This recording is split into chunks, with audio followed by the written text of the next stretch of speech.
May panawagan ng legal team at partido ni dating Pangulo Rodrigo Duterte sa pamalang Marcos Jr. ngayong lumala ang kalusugan ng former chief executive.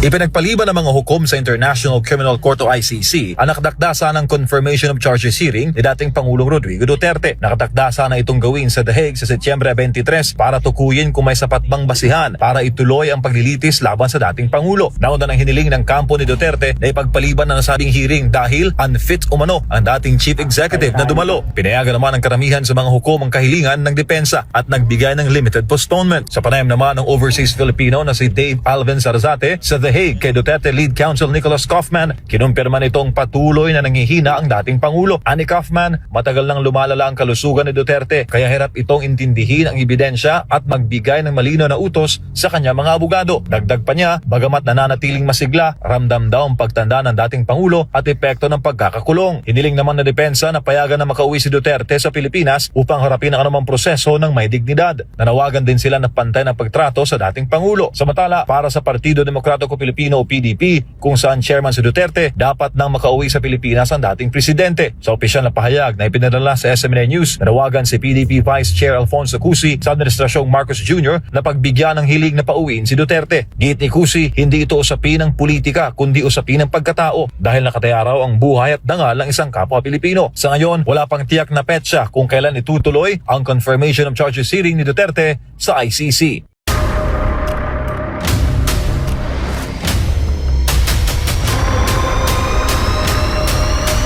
Bago tayo mag-umpisa, baka pwede nyong i-like ang video na to. Malaking bagay ang like sa aming mga content creators. Maraming salamat po.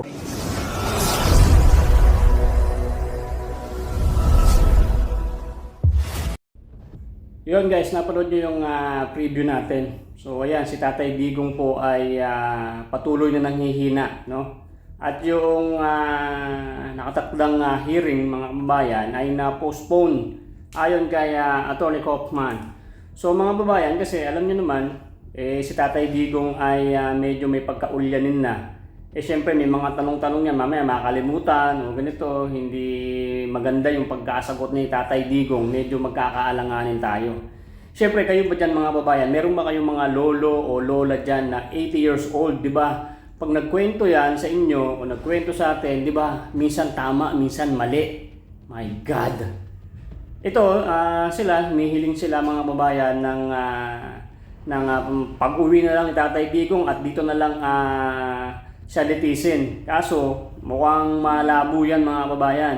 Kasi si Tatay Digong ay isang napakalaking tinik sa administrasyong Marcos. Saka syempre, pag nandito siya, ang mga Pilipino ay patuloy na mas lalakas, lalong mas malakas yan mga kababayan pag nagkaroon ng people power dito sa Pilipinas. Kasi mararamdaman nila na si Tatay Digong nasa tabi lang natin. Siyempre, pag nasa Pilipinas si Tatay Digong, pag nagkaroon ng people power, mga kababayan, ay mas malakas, mas makisig ang mga kababayan natin ng mga sir dyan, no? Na talagang gigil na sa nangyayari ngayon sa bansang Pilipinas. Grabe, no? Kaso, maghihintay pa tayo mga kababayan kung ito ay didinggin pa. At ay siyempre, tuwan-tuwa yung mga kalaban natin na si Tatay Digong ay patuloy na nanghihina, no?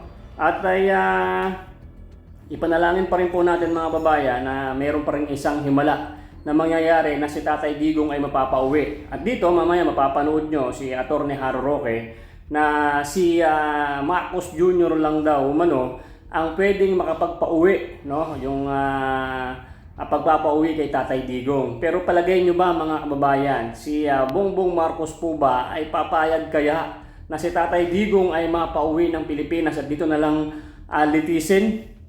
50-50, ha? Kasi syempre maraming mga buhaya na iniimbestigahan, mas lalong gaganahan na imbestigahan itong mga buhaya. Alam nyo mga babayan, itong nangyayari sa Kongreso about sa pag-iimbestiga sa mga buhaya. Sila iniimbestigahan na rin po nila yung kanilang sarili. Kaya paano tayong mananalo din So ngayon mga babayan, sisimula na yung medyo painit na people power sa Pilipinas. Kung makikita nyo yan sa mga Facebook, sa mga YouTube ng ating mga kasamang mga DDS, susuportahan natin yan. Pero syempre, sa panahon ngayon, no, mas gusto natin na si Tatay Digong ay makauwi talaga ng Pilipinas. Kasi alam nyo yung silakbo ng damdamin ng kada Pilipino.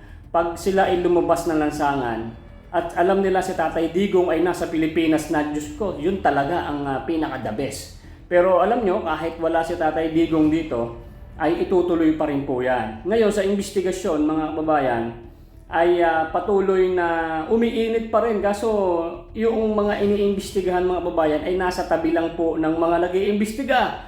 So ngayon, pinalitan pa si Senator Marcoleta, yung pinakamagaling natin senador na blue ribbon dati, di ba? Kakaumpisa pa lang, pinapalitan na. Pinalitan ni Soto. Si Soto, kadikit ni Tamba, kadikit ni Marcos. Wala na. Maano na yan mga kababayan, matawag dito, may script na yan. May script na kung ano ang gagawin ni Soto. So, dito papasok ang People Power 3 o People Power 4 or 5. Sige, lahat na ng people power ay mangyayari yan. Kasi kung dito sa kabila ng pag-iimbestiga mga babayan ay at walang nangyari, nako, dito po papasok na talaga ang people power na kahalintulad sa Nepal. I think mas matatapang ang mga Pilipino kaysa sa Nepal. Kita nyo naman, ang namatay sa Nepal, sa Nepal is 24 na tao na talagang na-headshot pa. Hinedshot pa sa ulo mga kababayan. Panoorin yung susunod na vlog natin dyan, makikita nyo. Talagang headshot pa yung mga nangyari na nagbuwis ng buhay sa pakikipaglaban sa mga korupsyon, sa people power. My God. Dati naman din talaga, pag dito nangyari yan sa Pilipinas mga kababayan, ay meron talagang nagbubuwis ng buhay. So, kita nyo naman yung nangyayari sa Pilipinas, di ba? Grabe na. Diyos ko. So, balik tayo dito kay Tatay Digong. So dito mga babayan, sa full video, panoorin natin itong pahayag ni Atty. Harry Roque at ng iba pa natin mapapanood sa video na to. So dito, sana ay patuloy pa na magkaroon pa ng isang himala. Siyempre, panalangin pa rin natin si Tatay Digong na lumakas pa at bumalik yung kanyang tamang pag-iisip, yung matalinong Tatay Digong. Ngayon po kasi talagang siyempre bumabagsak na rin yung kanyang katawan sa dala ng kanyang stress at ay pananabik sa Pilipinas. Gusto niya nang makita at maamoy ang mga Pilipino at yung ang ambience ng Pilipinas. Kaso nandun pa rin siya. Ngayon, hindi natuloy yung hearing mga babayan. Wala tayong mapapanood na si Tatay Digong mapapanood dyan sa TV o sa mga nagko-cover ng media about sa hearing that Tatay Digong, di ba, nakakamiss niya siya makita, my God, di ba? Diyos ko. So ganito mga babayan, panoorin natin itong full video at ay sama-sama i-like itong video na to at para malaman ng mga kababayan natin yung lagay ni Tatay Digong at ay panoorin nyo hanggang dulo kasi dito magpapaliwanag si Atty. Harry Roque about sa nangyari kung bakit hindi natuloy itong hearing at anong lagay ba talaga ni Tatay Digong. At ay yun nga, nag-uulyanin na. Siyempre, delikado tayo. Pag pinatuloy pa natin yung hearing, baka malaglag tayo dahil si Tatay Digong hindi alam yung sasabihin. Kasi alam nyo na, matanda na, baka mag-iba-iba sasabihin, laglag tayo. So, ganito mga babayan, panoorin natin itong full video. At kung hindi ka pa nakasubscribe dyan, subscribe ka na, mga kumare ko na mga masisipag mag-like at mag-comment, mga kumpare ko dyan, mga subscribers, maraming salamat po sa suporta nyo, no? Abangan nyo yung People Power 3, niluluto na. O tara, panoorin natin ang full video. Let's go! Sir, ngayon pong na-postpone ang confirmation of charges hearing ni FPRD. Ano po ang mangyayari sa mga event na matagal na pong nakaschedule dyan po sa The Hague? Unfortunately, na-postpone nga po yung confirmation of charges hearing ni PRRD. Pero yung mga events po na i-prepare na natin, with respect doon sa months-long effort talaga na paghahanda, will it still continue? But the specific timeline lang po is magfo-focus tayo sa September 22 to 23. Pero yung exhibits natin starting from 15 until the 26 will still be there as well.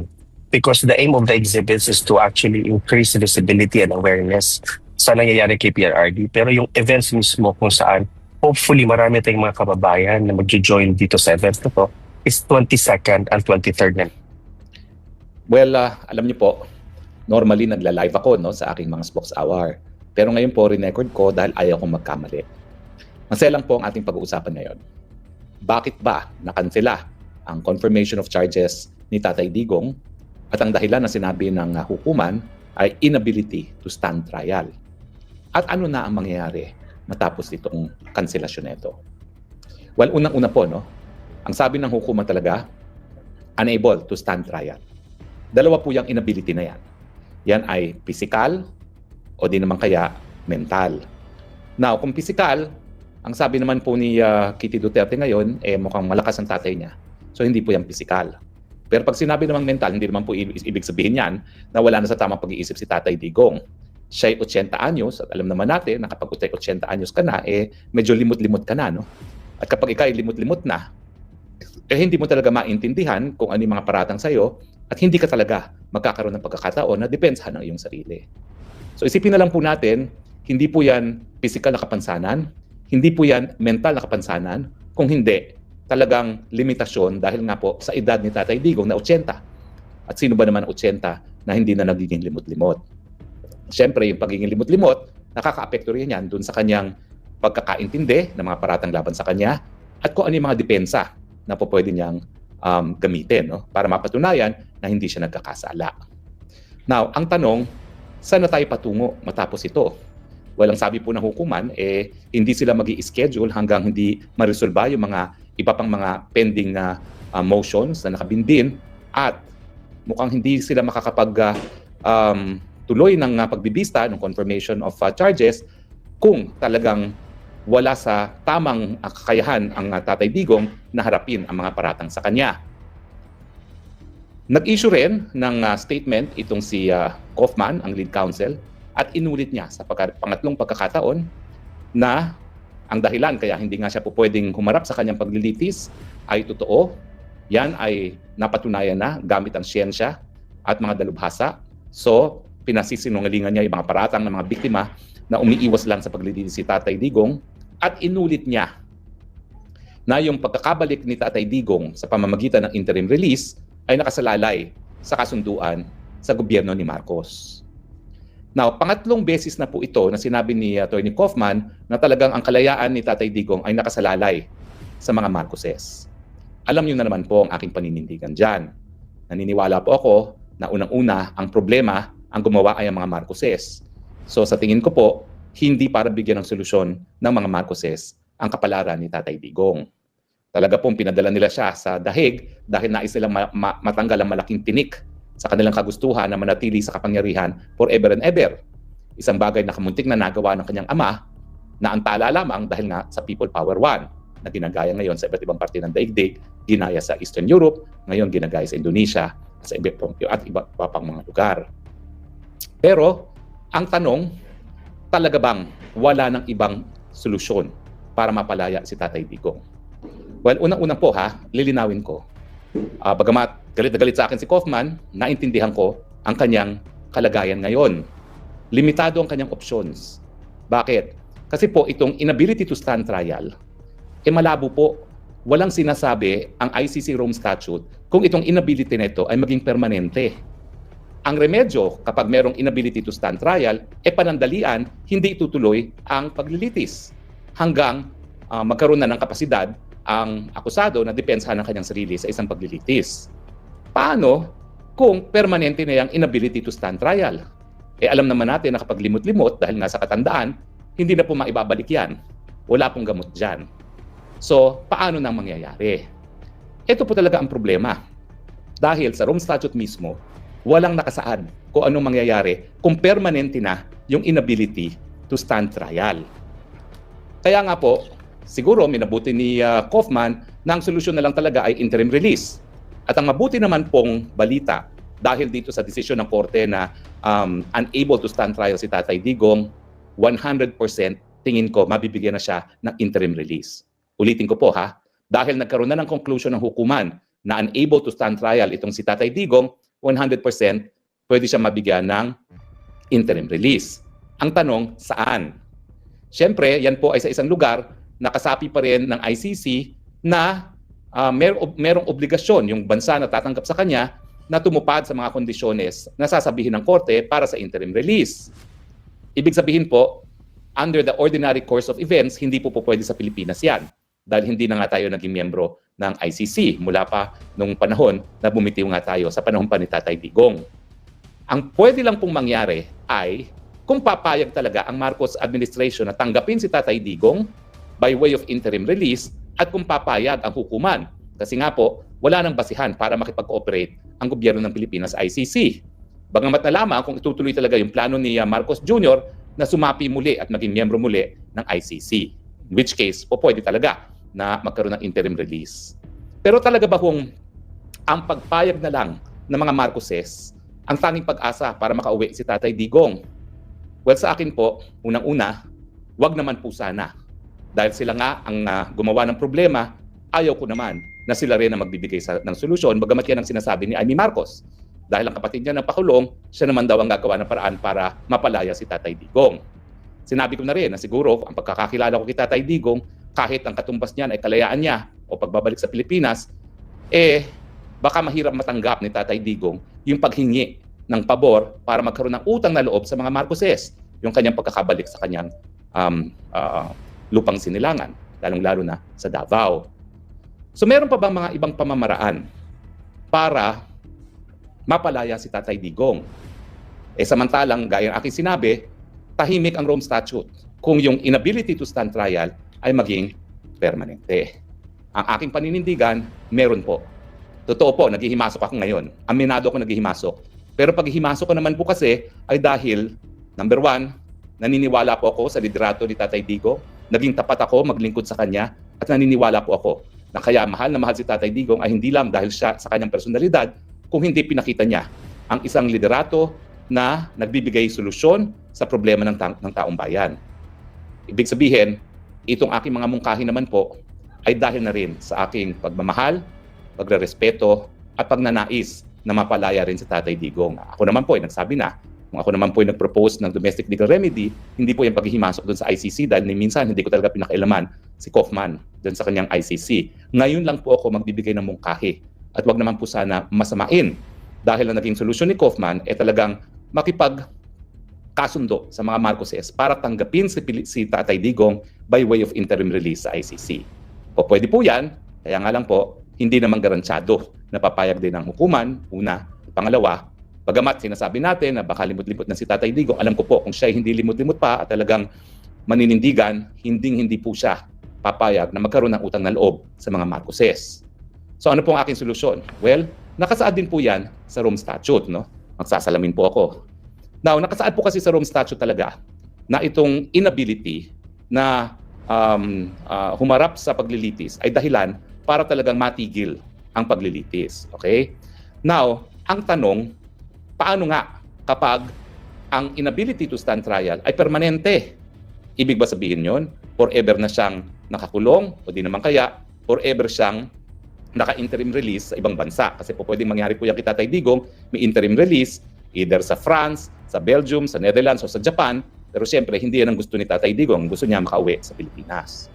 Ang aking mungkahi, subukan lamang na ipadismiss na ang kaso.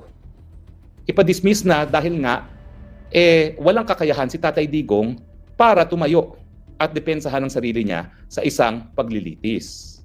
Sinabi ko na nga kanina, walang ganyang provision sa Rome Statute. So saan natin iaangkulo yung ating motion para ma-dismiss na, no? Well, alam nyo kasi hindi gaya ng Batas Pilipinas na kapag wala na sa tamang pag-iisip ang isang akusado, pwede na ma-dismiss ang kaso. Walang ganyang provision sa ICC Rome Statute. Ang pwede lang, masuspend. O di naman kaya, ma-archive. Pero patuloy pa rin ang kaso, hindi ma-dismiss at ang akusado either naka-interim release or nakakulong. In fact, sa Tribunal for Rwanda, meron pong isang tao na talagang wala na sa tamang pag-iisip dahil napakatanda na rin, nandun lang siya sa kulungan kasama ni Tatay Digong. Walang nangyayari sa kanya. Now, ang aking paninindigan, bagamat wala po talagang nakasulat na probisyon para ma-dismiss ang kaso kapag hindi nakakayanin ng akusado na humarap sa paglilitis, meron naman po mga probisyon na po pwedeng gawing anchor dun sa ating nais mangyari. Una-una po, nandiyan na nga yung Article 63 na kinakailangan ang presensya ng akusado para nga ma-confront yung mga witnesses niya at yung Rule 135 ng Rome Statute na nagsasabi nga na kapag unable to stand trial, suspendido muna ang proceedings. Pero kapag sususpend mo ang proceedings, at naging permanente instability, makatarungan ba yon? Sa tingin ko po, hindi. Kasi ang resulta po dyan ay pinaparusahan mo na yung akusado miski hindi pa napapatunayan ang kanyang pagkakasala. Di ba po? At yan naman po ay lumalabag din sa karapatan pantao.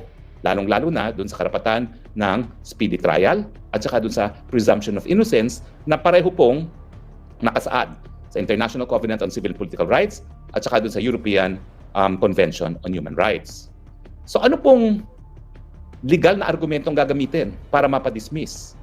Makikita po yan sa isang probisyon ng Rome Statute na nagsasabi na ang mga desisyon ng hukuman ay dapat sang-ayon din sa karapatang pantao.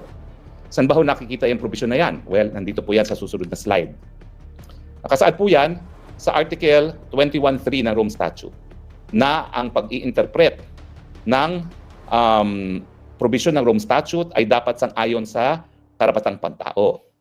Okay? Now, ibig sabihin yan, kapag ang incapacity po or yung inability to stand trial ay permanente, kinakailangan i-dismiss na ang kaso. Dahil kapag yan ay hinayaang tumuloy pa rin at mukha naman ang inability to stand trial ay permanente na, ibig sabihin, permanente na siyang naka-interim release or permanente na siyang nakakulong na parehong parusa. At meron din pong desisyon ang ICC mismo dito sa kaso ni Lubanga, no, na nagsasabi na kapag ang akusado ay talagang hindi na po pwede humarap sa paglilitis at ito'y itutuloy pa rin ng hukuman, ang mangyayari po dyan ay magkakaroon ng abuse of process na tinatawag. Yun yung abuse of process doctrine. Ano ibig sabihin yan? Well, kapag papatuloy po yan at wala nang kakayahan talaga na humarap ang akusado, talagang magre-resulta po yan hindi lang sa paglabag ng karapatang pantao, kung hindi a grave injustice. At kaya nga po sinasabi na that is a grave abuse of process. Kasi yung proseso mismo ng paglilitis ay magre-resulta sa pag-abuso sa karapatang pantao.